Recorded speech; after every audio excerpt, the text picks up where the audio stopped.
அனைவருக்கும் வணக்கம் நண்பர்களே. இன்னைக்கு குக்கிங் vlog தான் பார்க்க போகிறீங்க. Welcome to my channel. சாப்பாடு ஃபஸ்ட்டு வச்சிடலான் இருக்கேன். முருங்கைக்காய் சாம்பார் தான் வைக்க போகிறேன். பருப்பு நம்ம ஃபஸ்ட்டு வேக வச்சிட்டோம்னா அது பாட்டுக்கு ரெடி ஆகிடும். சைடில் அப்படியே நான் காய் கட் பண்ண ரெடி பண்ணிடுவேன். கொஞ்சமாக சீரகம், மஞ்சத்தூள் போட்டு ஒரு பல்லு பூண்டு போட்டுக்கிறேன். அவ்வளோதான், வேக வச்சிடலாம்.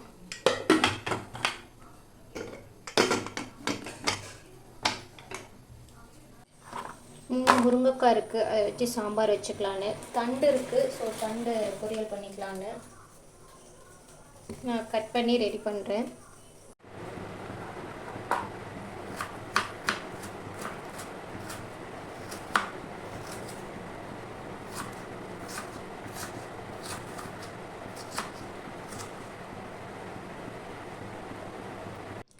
முருங்கைக்காய் சாம்பாருக்கு முருங்கைக்காய் கட் பண்ணிட்டேன். ஒரு தக்காளி, ஒரு பெரிய வெங்காயம், தண்டு பொரியலுக்கு தண்டு கட் பண்ணி எடுத்து வச்சிட்டேன். அதுக்கு சின்ன சின்னதாக கட் பண்ண வெங்காயம். ரசம் அப்படியே பருப்பு ரசம் தான் வைக்க போகிறேன். மிளகு சீரகம் போட்டேன். ஒரு 1.5 தக்காளி அப்படியே இதில் போடுறேன். ஏன்னா சின்ன தக்காளியாக தான் இருந்தது, ஸோ அதுக்காக அது இது எல்லாத்தையும் இப்போ லைனாக ரெடி பண்ணலாம். அப்படியே அட் டைமில் ரெண்டையும் செஞ்சுக்கலாம் அப்படின்னு சொல்லிட்டு தான் ரெடி பண்ணுறேன். எண்ணெய் ஊற்றிக்கலாம்.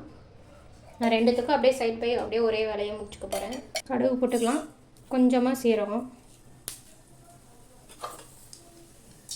அதே தான் கடுகு, கொஞ்சமாக சீரகம், 2 பொரியட்டும். கருவேப்பிலை போட்டுடலாம், வெங்காயம் போட்டுடலாம். இது வந்து பொரியலுக்கு, இது வந்து சாம்பாருக்கு. காரத்துக்கு பொரியலுக்கு நான் ஒரு 3 வரமிளகாய் அப்படியே போடுறேன். இது கொஞ்சம் காரமாக தான் இருக்குது, அதனால் 3 போதும். சாம்பாருக்கு ஒரு 1/2 மிளகாய் போடுறேன்.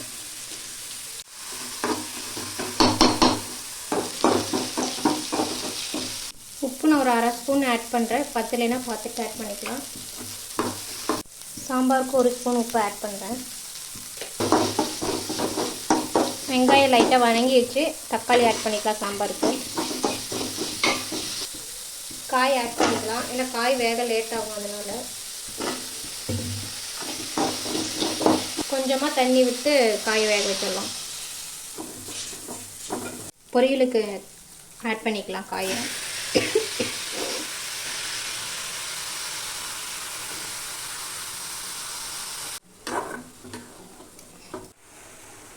அப்படியே சைடில் ரசத்துக்கு ரெடி பண்ணுறேன். கொத்தமல்லி போட்டுக்கலாம். பருப்பு தண்ணியில் நான் தண்ணி நிறைய ஊற்றி வச்சுருக்கேன். அந்த தண்ணி அப்படியே ஊற்றிக்கலாம். கொஞ்சம் திக்காக தான் ஊற்றுவேன். போதும், மீதி சாம்பாருக்கு ஊற்றிடலாம். அது புளியை கரைச்சி புளி தண்ணியை ஊற்றிடலாம். புளி தண்ணியை ஊற்றிக்கலாம். வேணுங்கிற அளவுக்கு உங்களுக்கு புளிப்பு எப்படி வேணுமோ அதுக்கேற்ற மாதிரி ஊற்றிக்கோங்க. கொஞ்சமாக மஞ்சத்தூள் ஆட் பண்ணிக்கலாம் ரெண்டுத்துக்குமே. பருப்பில் கொஞ்சம் மஞ்சத்தூள் அதிகமாக தான் போட்டிருக்கேன், அதனால் சாம்பாரில் கம்மியாக போட்டுக்கிறேன். பெருங்காயத்தூள் ஆட் பண்ணிக்கலாம்.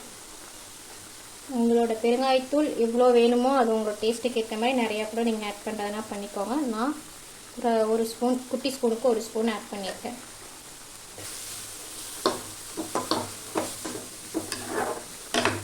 முருங்கைக்காய் இந்த மாதிரி பாதி விரிசல் விட்டு வரணும், அது வரைக்கும் காய் வெந்துருச்சுன்னு அர்த்தம். இன்னும் கொஞ்சம் ஒரு கொதி வந்தால் வெந்துடும். நான் இப்போதைக்கு பருப்பு தண்ணியை ஊற்றிடுறேன். 2 ஒரு கொதி வரும்போது காய் வெந்துடும்.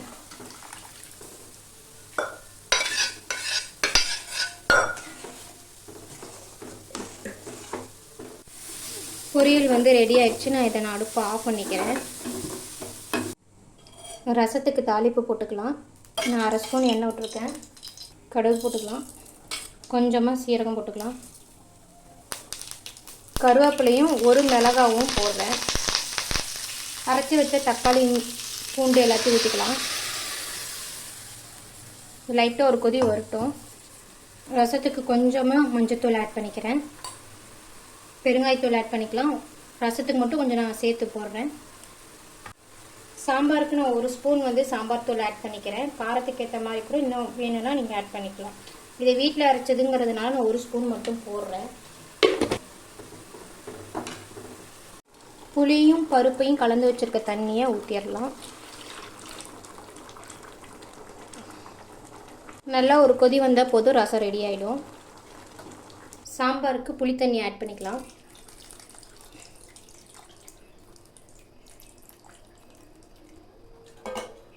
ஒரு கொதி வந்தால் ரெண்டுமே ரெடி ஆகிடும். ரசத்துக்கு உப்பு போட மறந்துட்டேன், அதனால் ஆட் பண்ணிக்கிறேன். உப்பு ஒரு ஸ்பூன் போடுறேன், பத்தலைனா பார்த்துட்டு ஆட் பண்ணிக்கலாம். ரசம் கொதி வந்துருச்சு, போதும். ஒரு கொதிலே நம்ம நிறுத்திடலாம், ரொம்ப கொதிச்சா நல்லா இருக்காது. சாம்பாரும் ரெடி ஆயிடுச்சு. கொத்தமல்லி தூவி இறக்கிடலாம். முருங்கைக்காய் சாம்பார் எங்கள் வீட்டில் எல்லாத்துக்குமே பிடிக்கும். ஸோ அது எப்படி வச்சாலும் நல்லாயிருக்கும். காயை பொறுத்த வரைக்கும் கசப்பு இல்லாமல் இருந்துச்சுன்னா முருங்கைக்காய் சாம்பார் நல்லாயிருக்கும். இல்லைன்னா கொஞ்சம் காய் கசக்கும் போது குழம்பு நல்லா இருக்காது.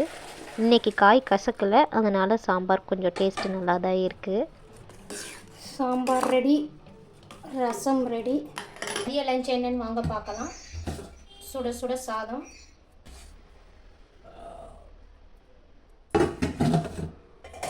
முருங்கைக்காய் சாம்பார்,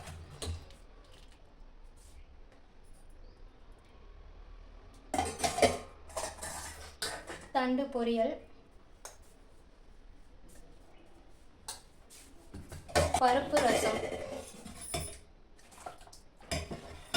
பருப்பு ரசம் சாப்பிடும்போது சாப்பிட்டுப்போம்.